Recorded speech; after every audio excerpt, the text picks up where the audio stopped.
The very first thing you did is you put your bag down and you sat on the floor. Some people, so what?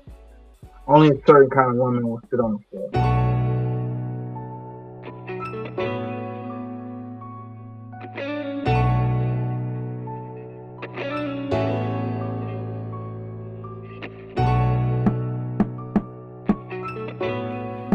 What what made you decide that you wanted to meet up in person? Honestly, I felt like I knew you too much intellectually to not know you in the flesh. I felt like it was too much intellectual sparring and too much intellectual touching for it to be missing the physical touch, the physical part of a relationship. And when I say physical, I don't mean sexual. I just mean as we normally are. We meet in the flesh as humans, and we know each other in the flesh. So I think as a society, we've gotten far away from that as people meet each other virtually. We spend way more time, you know, in a virtual space than in a real space. And I'm Hmm. still old school, very much old school. So I I need the physical part. Uh, Hmm.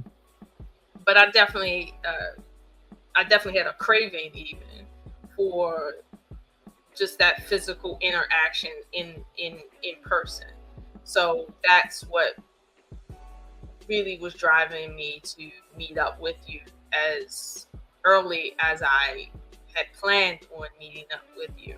Um, Now, although I had a plan to meet up with you, and as always, you plan to, move out of town the way you're supposed to on the date you're supposed to come. But I just felt inspired one day to say, you know what, forget that. I want to see him this weekend.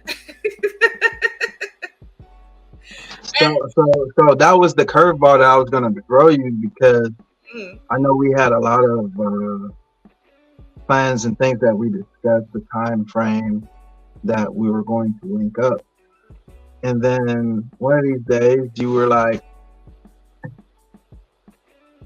"What you doing this weekend? You want to hang out?" I was like, "Oh, this weekend." You want to accelerate this time frame? What? So you said that was the thought process behind it. You just kind of yeah, felt compelled. yeah. Just one day, I just stopped and was like, why am I waiting? I don't want to wait. Let me just knock out this weekend. Uh, and that happens with me a lot. I'll have a lot of plans because I'm a Capricorn, so I like to plan things out and have contingency plans and all of that. But then I'm very much in tune with, as they say, touching grass and just living life Mm.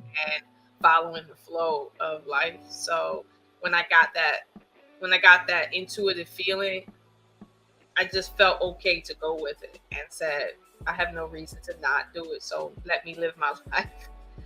Um, and that's how I came to that thought process.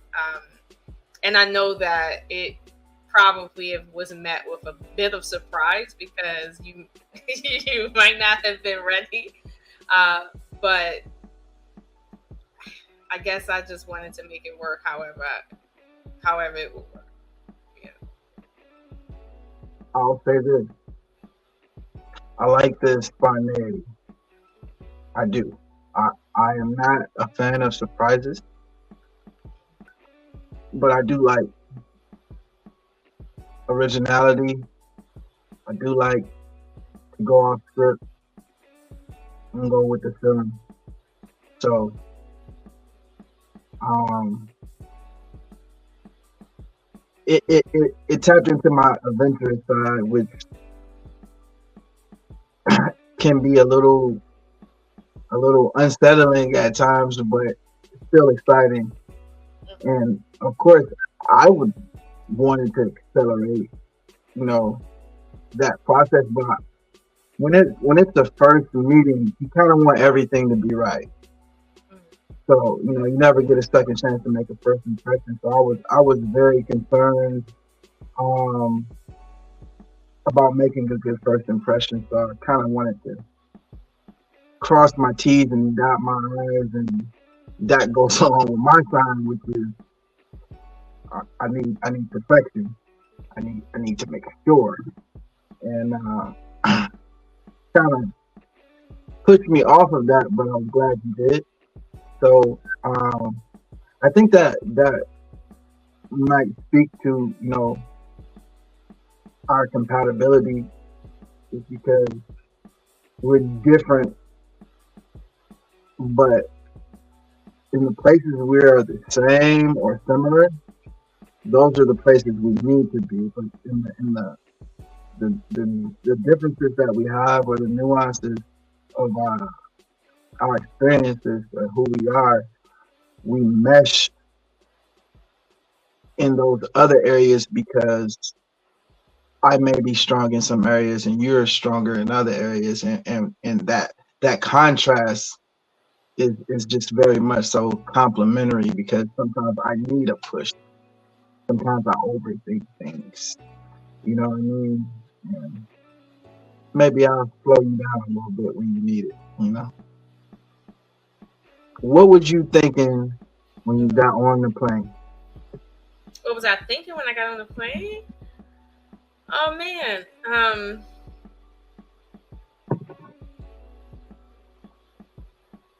I wondered if we would have the same kind of conversation in person that we had virtually, like with the same intensity.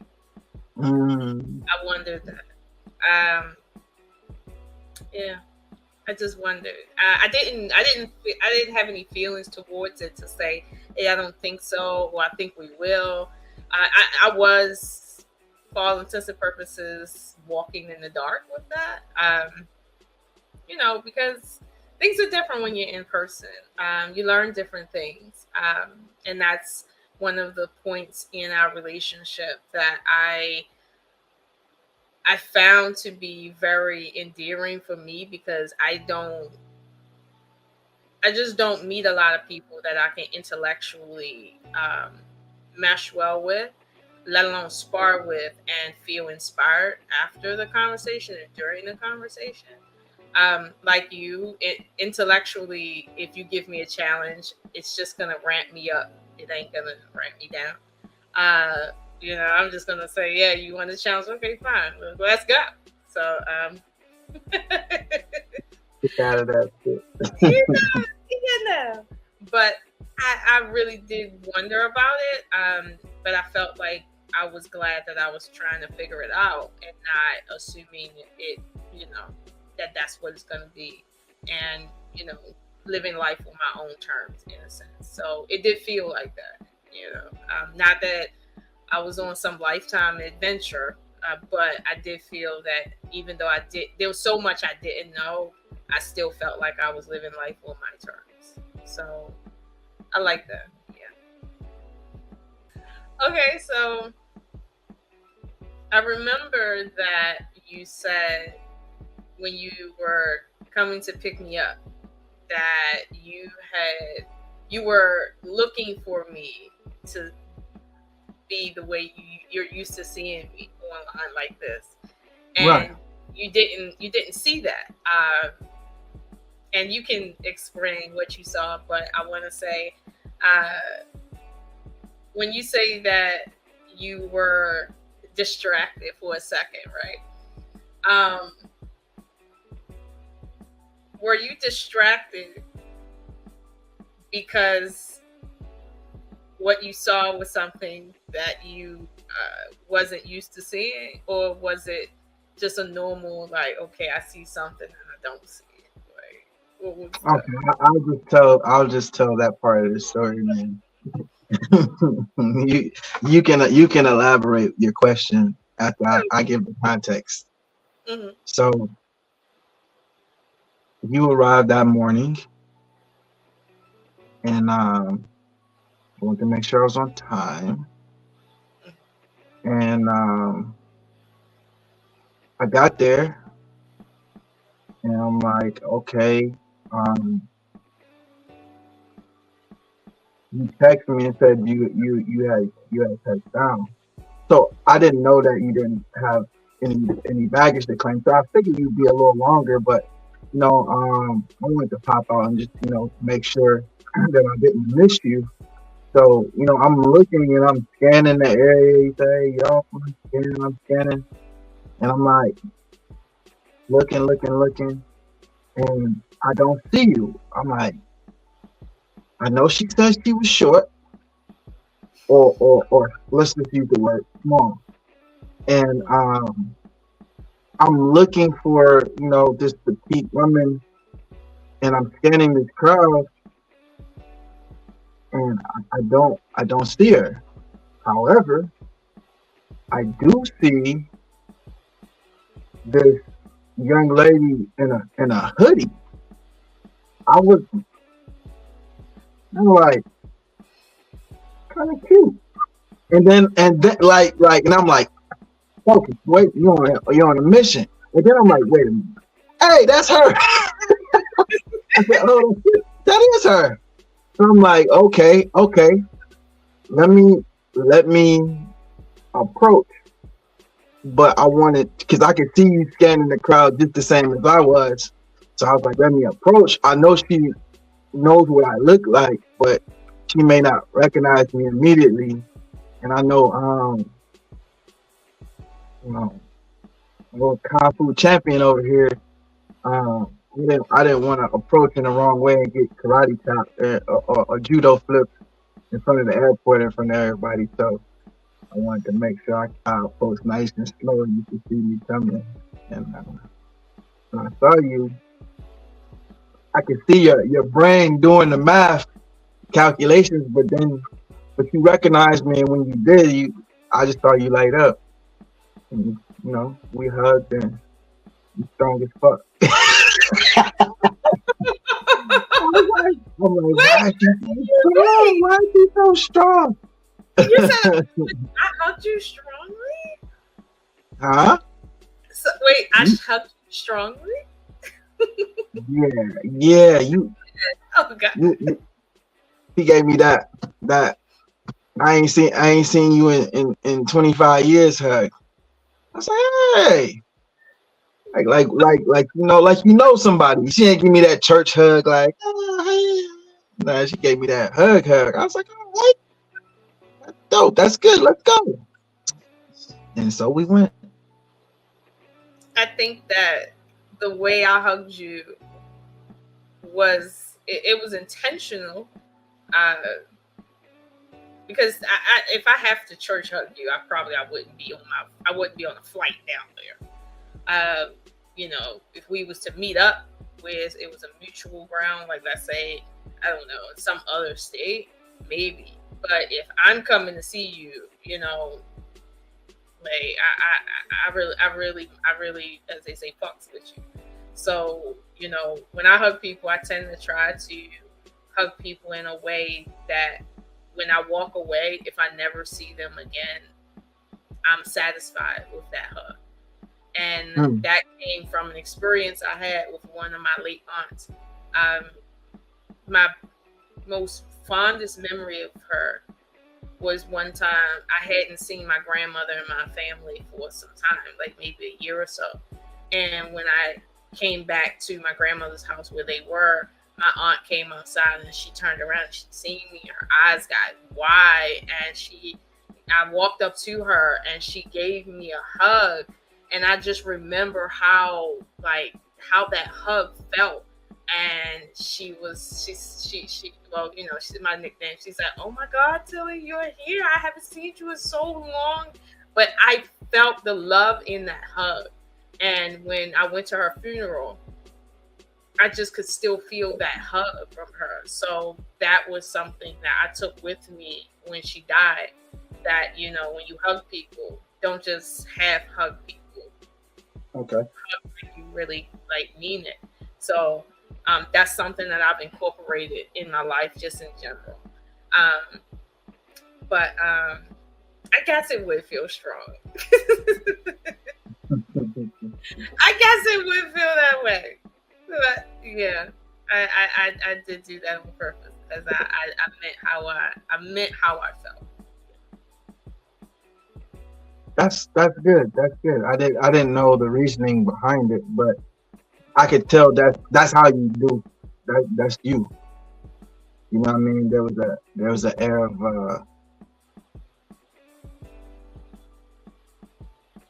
that was you. You know what I mean? At the end of the day, I think that's what I like about you, honestly. Um, you're you all the time. You know, That's some a people turn it on, turn it off, turn it on, turn it off, but yeah. regardless of what version of you that you're giving, it's always you. So, um,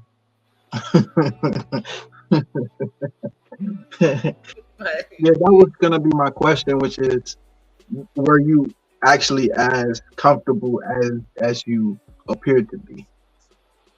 I was comfortable, but I had to because I had jitters. You know, I did, but I had to tell myself, uh, don't worry about the jitters because that fluffy feeling will have you acting like something you're not. So I didn't want to do that, even though there's nothing wrong with having butterflies and jitters.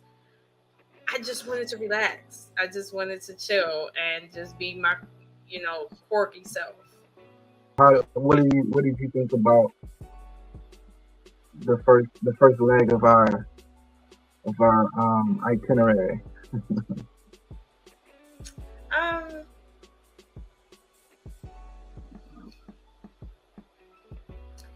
well, it is true that the first thing I did want to do is take a nap. Uh,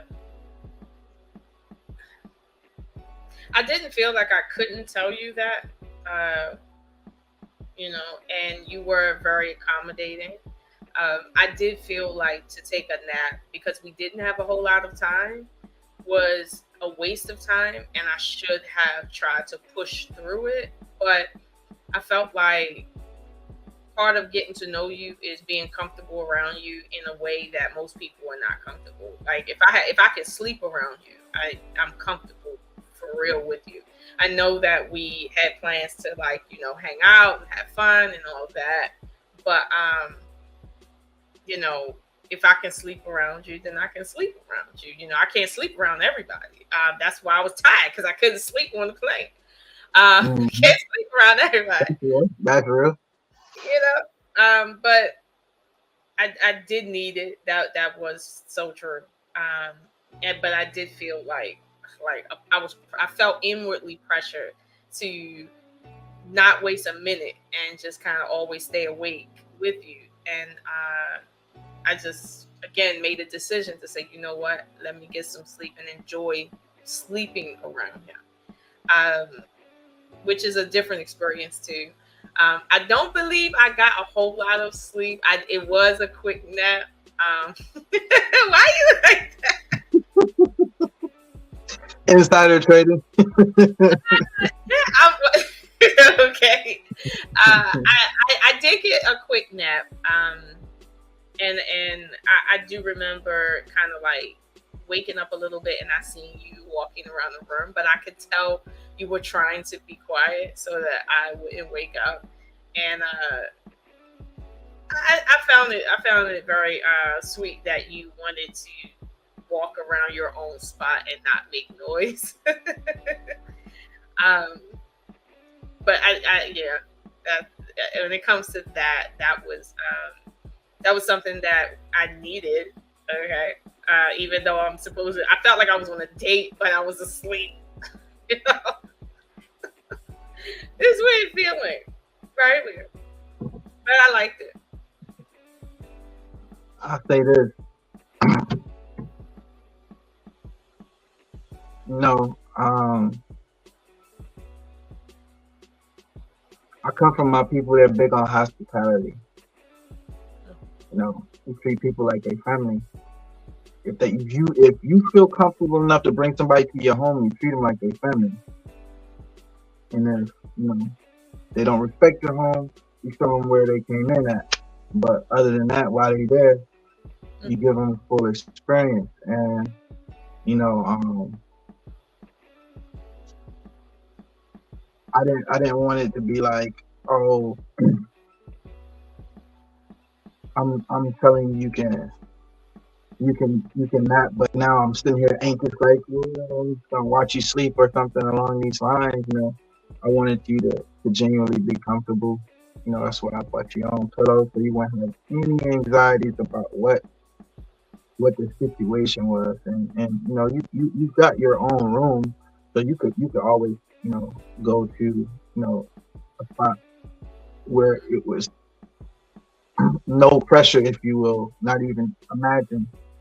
But I was glad at how comfortable you were. So, you know, watching a woman sleep,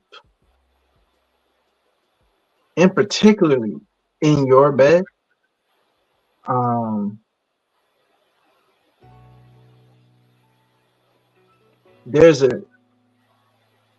there's a piece to that.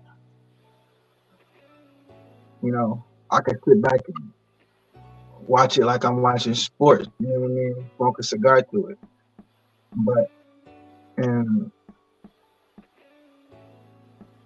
there it's very non-sexual, very non-sexual. It's just calming and soothing.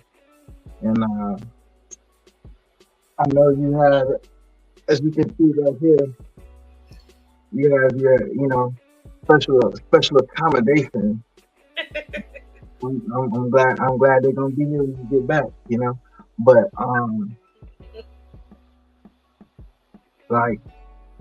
like the whole atmosphere, the vibe was going. I mean, the first thing you did when you came to the spot, you said, "Hey, what's the rules? So I need to take my shoes off." And then the very first thing you did is you put your bag down and you sat on the floor. Some people, so what? Only a certain kind of woman will sit on the floor. Anywhere, unless she's at her own house. And it just says something about you, like there's an air of humbleness to you, very down to earth, like in a literal sense, but in way more of a figurative sense. You know, like it felt like you felt like you was at home. And I was like, yo, that's dope. You know what I mean? That how comfortable you are, and it just made me want to continue to um, endear and ingratiate you to my. There was a point where you got in the bed and we were laying there, but I woke up and you were in the bed. And so we hadn't had any extreme level of like deep conversation yet. But a big part of me didn't want to have a conversation with you just yet. I didn't want to get into the intellectualism that I know we can get into, because I know we have fun doing that. But at that moment, I just didn't feel like that would have been fun. I felt like I just wanted to be quiet and just kind of enjoy the moment without conversation. Um, However, it felt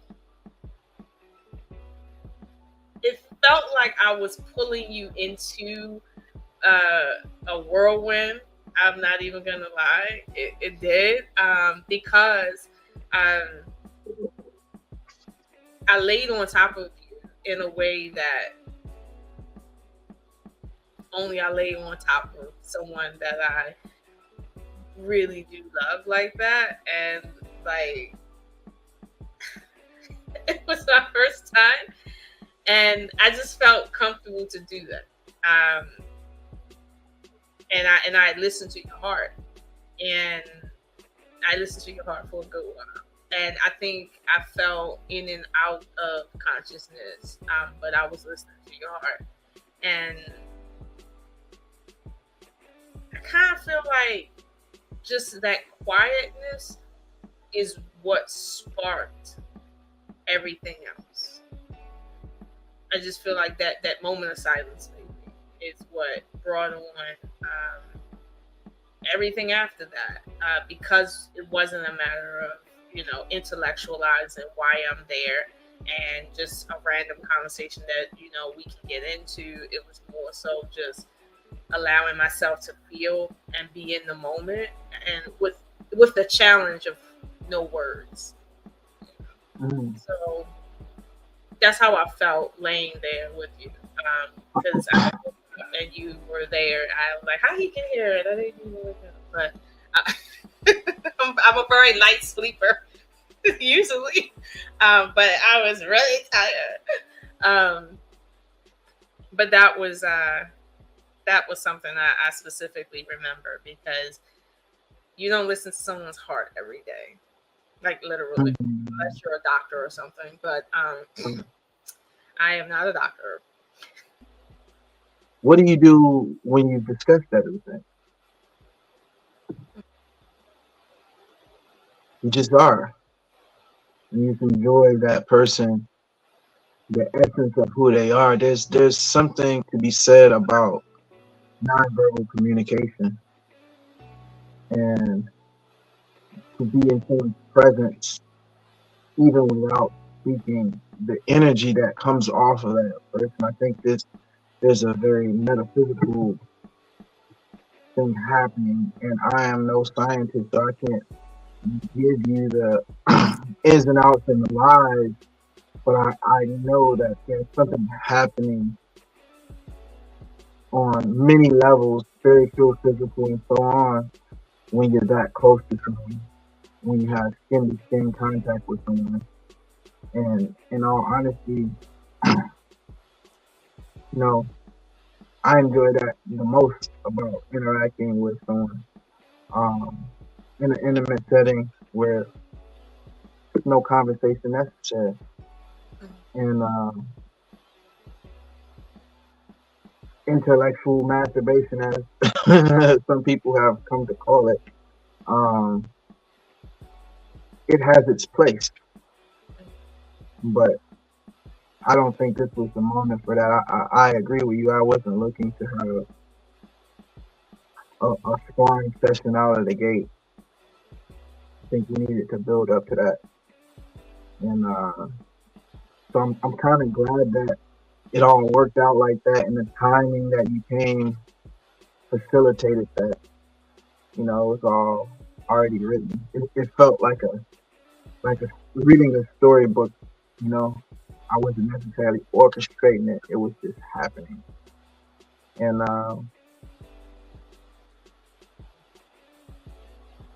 you got close on your own. I didn't make you get close. You came close, and you position yourself like you say across my body, and you put your head on my chest. And it was like, I told you a long time ago that I feel like we met before, maybe in another life, but our spirits are familiar. Forget ourselves. Our spirits are familiar. So, when you got that close and you just land there, it's just like, yeah, this is what's supposed to be. And it's a very, to me, a very non-sexual thing. It was very spiritual. And uh, honestly, that's one of the highlights, of this meetup. It's just laying there with you with no words. And I really appreciated that. And I think before anything else could happen, that needed to happen. So uh, it was good. It was very good. story, full disclosure, like it gets very sensitive because at this point is when most women have to make that choice. Is it worth me taking this next step in, physically? Or should I make him wait for everything so that I can know that he's serious about me? Some women are essentially looking out for their their status, right? They're trying to say, hey, I don't mind spending time with you, but if I'm going to be closer to you, I need to know what's going to happen in the future. I need some promises, as they say, right? But again, in that moment, I wasn't working on words. I was working on, and I'm not even going to just say it was energy. It was maybe synergy. And I didn't need a promise of tomorrow. I didn't need a promise to understand how you feel so that I could feel like, okay, this level of physical engagement / investment is not going to backfire. I didn't have that. It was like I went straight into what I felt, not necessarily what the moment was about, because we're in a bed, right? But when I turned and I looked at you, I just felt like it was the right thing to do, and not like I'm supposed to do it. I just felt like that was just the moment for that. And when I kissed you, So it was you. You started it. I knew it. Like this memory. I remember looking at you a certain way, and I think the look. Yeah, that's it.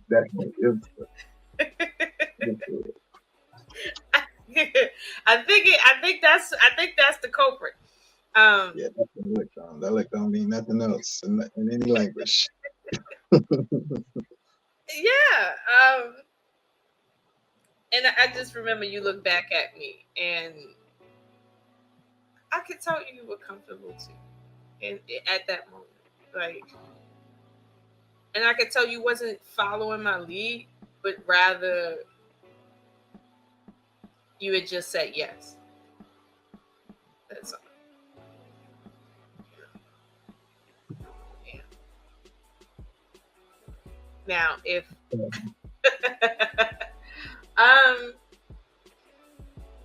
I you mean, go as far as you want to go. Okay. Okay.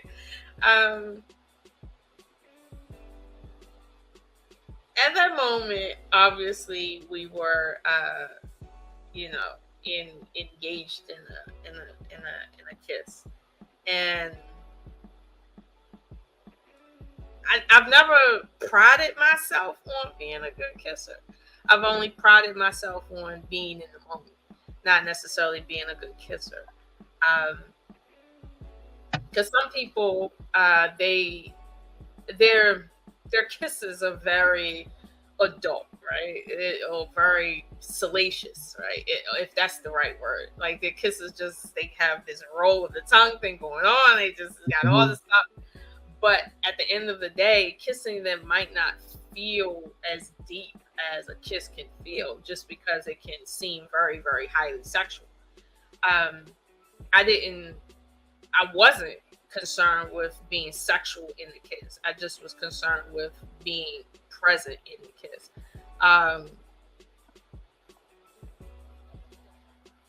Yeah, being present in the kiss made it where as though I forgot everything else. I forgot to be anything. I was just in that moment. So I wasn't trying to be sexual. I wasn't trying to impress. I wasn't trying to figure out how to kiss you.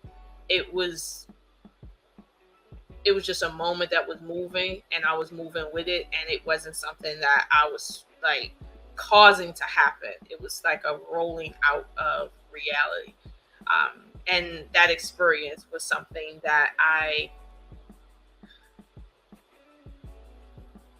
is a very adult experience, only that it takes a certain level of focus to not focus, but rather just be, you know. Takes a certain level of maturity to do that. And I don't know how long we were there in that moment. I lost track of time. I did, and it was beautiful, losing track of time. I'll address whatever you address, and what I'll say is this, JB. I'll say this.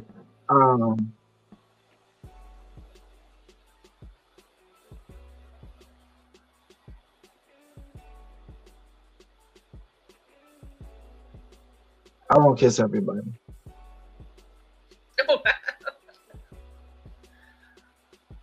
I mean, we had that conversation. We did. I remember. But you know, as a matter of fact, you know, um, the way I was brought up and taught, you know what I mean, by the people who taught me how to interact with women in a non-typical way. Like, you know, like kissing man on the brown on that, kissing all over man, kissing all around my man, and but I always wanted to be a good kisser. You know what I mean? And when I was a kid, they'd be like, "Oh, practice with your hand. You make the mouth like this, and you practice with your hand, whatever, you know." And at the end of the day,